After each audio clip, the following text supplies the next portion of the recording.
Okay, so the first thing I noticed that I wanted to point out to you guys here was on the print. On your rod print here, you've got the 475 plus 5 or minus 0 is actually on the shank end that you guys already machined and sent to us. Now what I had a problem with is they were actually right at that number. And when you're silver soldering, I don't have a print handy on these, but I'm guessing the inside of the reamers you sent us are the exact same diameter. You want to make sure you have at least 5/10 to 1/1000 difference. You want room in there for the solder to be able to get in between and to be able to actually fit on. Because I was putting it on and it was getting stuck on there, so I turned them down so now they actually fit on there. And you don't want any wobble or any wiggle. You want it to be a nice fit. And that's why, like I tell all my guys when they run the shanks, I just go 5/10 under whatever number. Now these are a little bit different because we don't normally do our reamers like this. But that's the first problem that I had, and that's why these three are already put together. And I'm going to do this instructional video on showing you guys how to do it. So first things first, we're going to clean everything really well with acetone, which I've already done. We shouldn't have to show you that. We use the Sunnyside acetone, fast drying, works great. You're going to want to clean any surface contact that you're going to have the flux on where you're going to want the solder. I clean the inside of these reamers out really well and also the outside of these reamers. With these reamers in particular and with this oil groove design, it's about a 1 on a difficulty of 1 to 10 because you're not going to have to worry about plugging any oil flow as long as you don't get solder in that hole, which holes like that are going to be very difficult to even try to plug the oil grooves. So we're going to flux. Everything needs to be clean, clean, clean. You want to make sure your hands are clean, the area you're working with is clean. You don't want a bunch of metal fibers or dust. A lot of times too, we'll sandblast the rods before I do this, and you want to make sure you remove all sand completely. And we're just going to flux these. These ones we don't have to worry about clogging the oil grooves, so we can just kind of put a good amount of flux on there. Generally you don't want too much because you don't want it running all over the place. But you want enough that your solder is going to stick to it.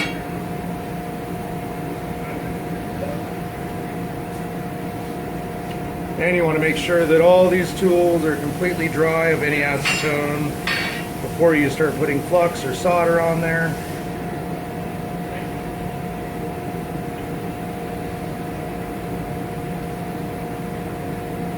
I'm trying to keep the flux out of the ends just to keep the solder from going in there. Of course, once you get flux on here, you don't want to touch it with nothing. If it falls over, it's no big deal. Just wipe it off, clean it again with acetone, and reflux it.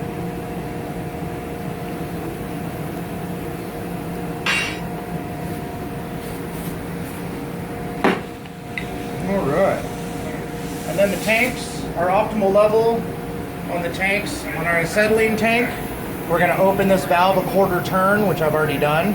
And we're going to want our pressure right in between 5 and 10, which is a 7, roughly 7.5, somewhere in there. It's just anywhere in there is fine. And then the oxygen, we're going to open our nozzle all the way open, and we're going to want our pressure on our regulator at about 30.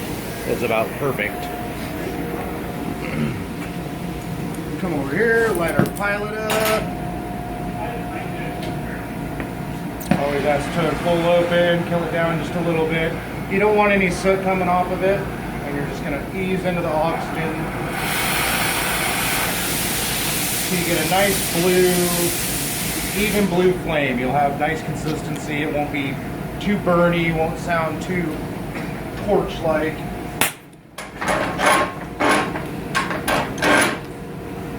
And then, for product information, we use Harris Stay Silv. It's a high temp black flux. And we use this, and as well as the Harris silver solder. Just going to cut off a piece of solder. Anytime I use it, I always re-wipe it off. So I don't want any particles or any dirt or anything in there. Even if I just cleaned it, anytime I'm starting a new order, I always clean, clean, clean. And on this, we're just going to do nice even heat. As you apply heat, it'll... As long as you don't hit the knob. Oh, I got soot everywhere. It's going to start to melt and lay down flat.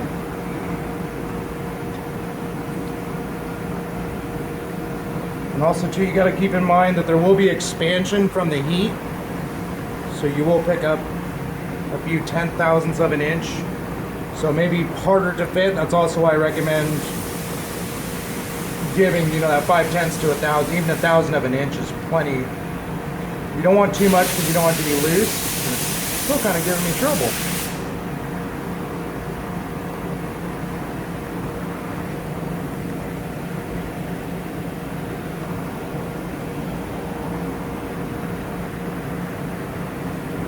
Why? It's the same problem I was having before.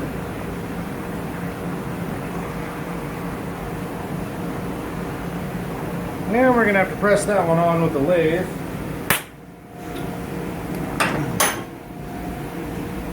To give you an idea of how difficult that this was, these shanks here are now measuring at 474. So I'm 1,000th of an inch below the diameter that's on your print. And I'm still having fitting issues. Now the carbide reamers it won't expand as much. So if you're dealing with carbide, I recommend only going more towards the half thou under. You don't want to go the full thou or it'll be too loose. But steel, I've found you want to at least go a thou, sometimes a thou and a half undersize, just because the steel is actually a metal and expands a lot more than the carbide does. I don't know why.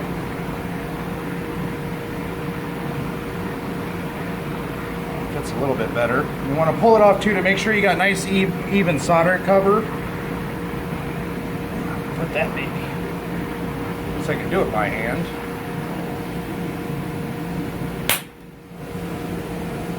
And then we're going to set these aside to cool. We're going to want to let them cool for about 5 minutes until they're touchable. So you go grabbing those to put them in the lathe to straighten them. And gonna be hot. Same thing, we're just gonna heat it up till it lays down, try to get nice even heat distribution. These rods are pretty thick compared to the rods that we normally use to put your tools on. With these, I mean, we don't have to worry about any oil grooves, so we're gonna put a good amount of solder on there.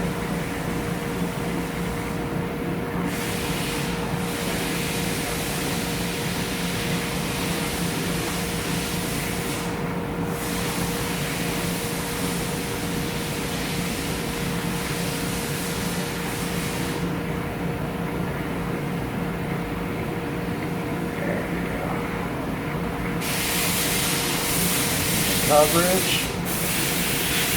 I think what's happening too is the solder is getting the cold part of the tool and it's cooling back down. That's why it's getting stuck halfway on.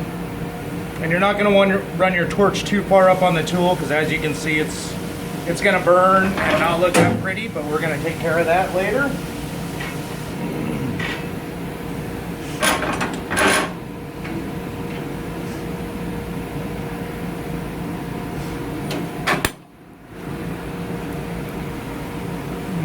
Gonna do that to this last one here, so they're all cooling off as we're working with the other ones.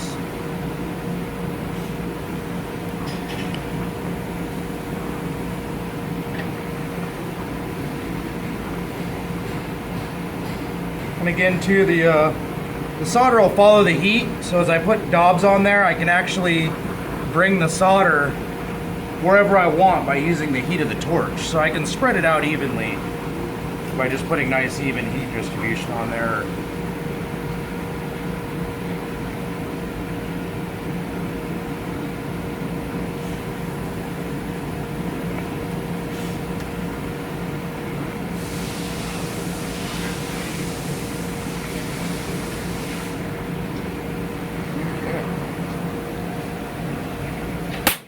I really like that oil group design though. That is a really good idea.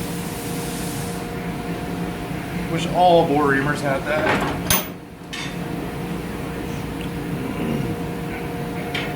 While those cool down. These first three I already ran earlier. Those are the ones that I had a hard time with. So those ones are going to be stuck on there pretty good. We're gonna let those cool down for a couple minutes so I can handle them. Of course, on any standard reamers, it's quite the opposite because these are actually fitting inside of the rod, but you want to make sure not to get any flux or silver solder in the passage, which is the oil groove to run down each side of the tool. On the PPR push pulls you guys get,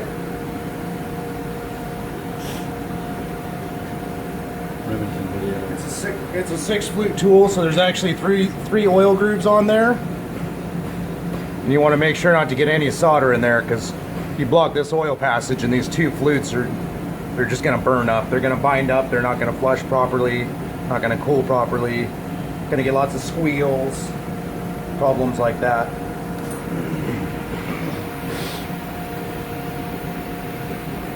And these babies are still pretty hot, but I'm going to go ahead and grab one and put it in here anyway. And you're going to want to let it cool almost completely, or, you know, I guess as much as you feel comfortable handling the tool. Now what we're doing here is we're knocking this baby back.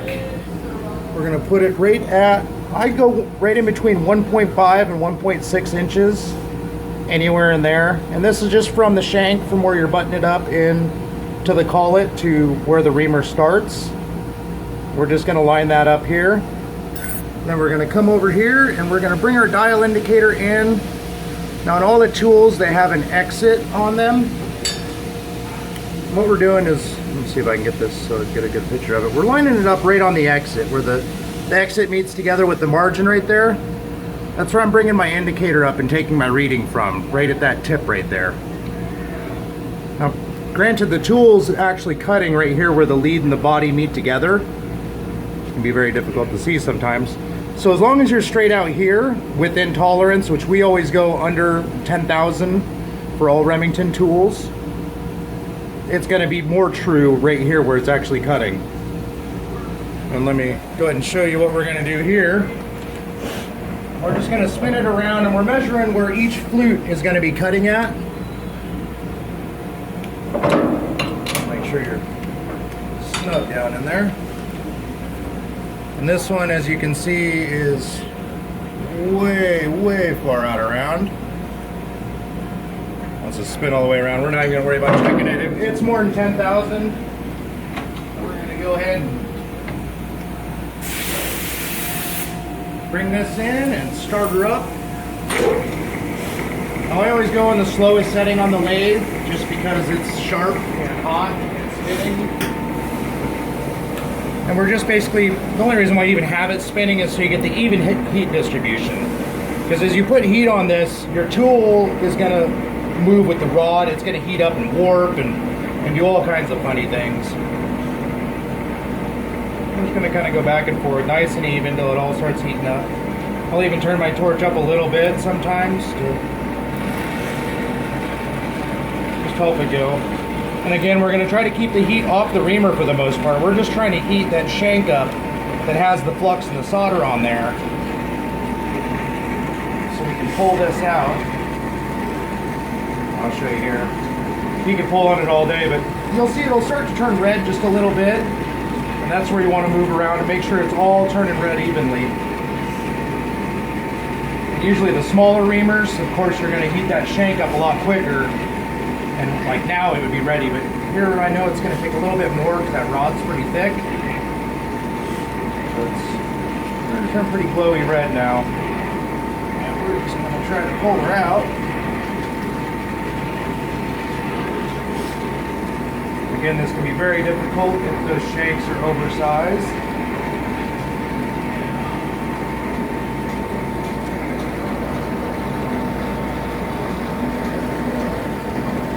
And then we'll bring her back in.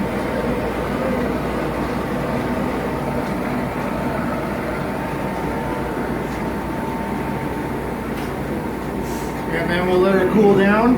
Now as we apply heat, the tool itself is going to expand. So as it cools down, it's going to shrink. So we want to keep applying pressure, because as this cools, it's going to also start moving around. So we want to keep nice even pressure. That's why I like the live center. Now on the smaller tools, if this live center's spinning, you're pushing too much pressure on it, especially with carbide, you're gonna risk breaking the tool or doing damage to the tooling itself. And here you can see how it stops spinning because of the pressure. On steel tools, I'll just put a little more on it, and I'll just keep it nice. And you want it to cool nice and slowly. You don't want to apply any cooling agent. You don't want to grab air and blow on it. Granted, this would be fine because it's a high-speed tool. If you do that with carbide, it's going from such a high hot point to such a cool cold point so fast it will fracture and crack. And it's cooled enough now to where it's probably done most of its warping, so I'm just going to bring this back in until I'm touching the lead right there on the body margin, and all I'm doing is I'm just checking where each flute's at, and you're not going to get a good reading while it's spinning. I mean, I can tell. So you back your center away and it's a different, it's about 7 it looks like. So now what we're doing is we're checking the highest point on each flute. So what I'll do is I'll find the one that's furthest back, like here, and I'll set that on my 0. And now that's going to be my flute that's shortest, and I'm going to just kind of spin it and check each flute to make sure that I'm within tolerance. And there was about 6.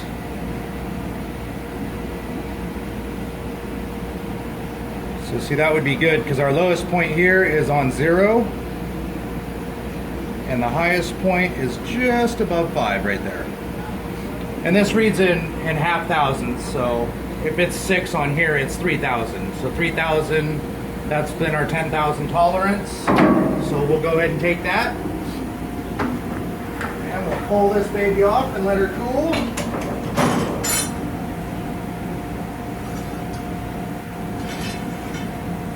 And it will be hot. You want to see? See how hot it is? Touch it. No. Don't touch it. Anyway, I'll let them sit here. Now at this point here, you want to wait till they're completely cool. You want to wait till they are cool to the touch. So I can touch this and it's not even warm.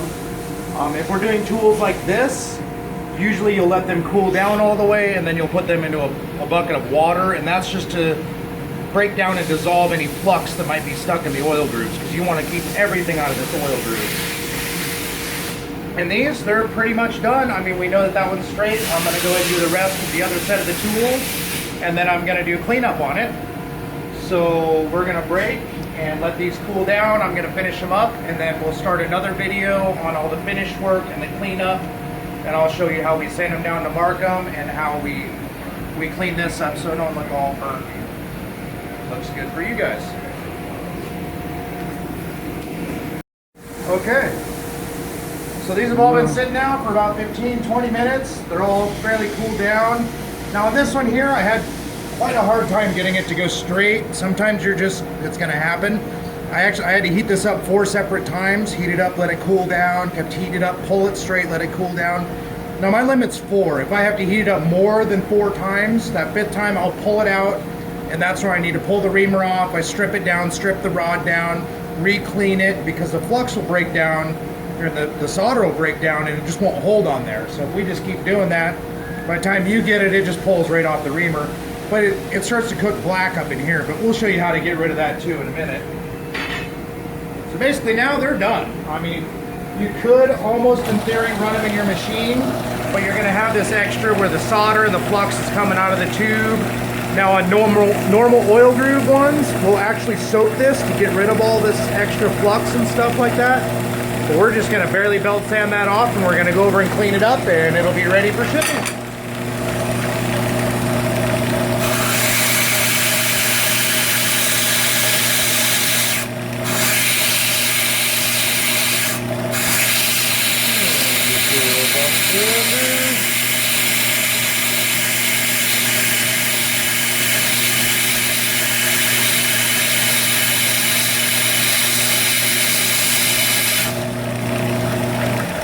And we'll just hit this baby with the buffer just a little bit.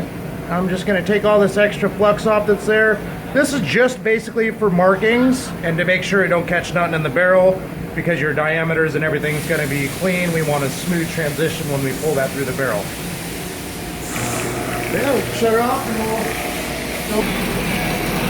Okay, so final stage here, we're going to use a morotic acid. Stuff is very, very, very bad. We're just going to paint this right here on this shank. And it should take care of all our burns and colors. It should just go away like magic.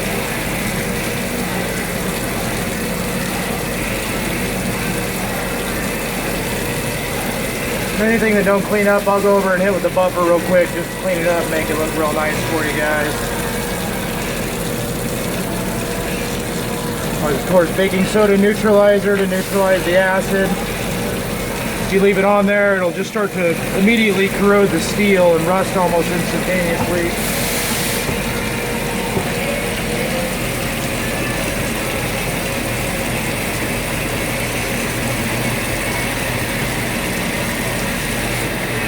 Rinse it with warm water. Yeah, it didn't clean up all the way, but most of the burns and stuff that were actually on the flute base themselves are going to be clean, and I'll buff that out and it'll look just nice and polished, and it'll be in shipping. And that's about it.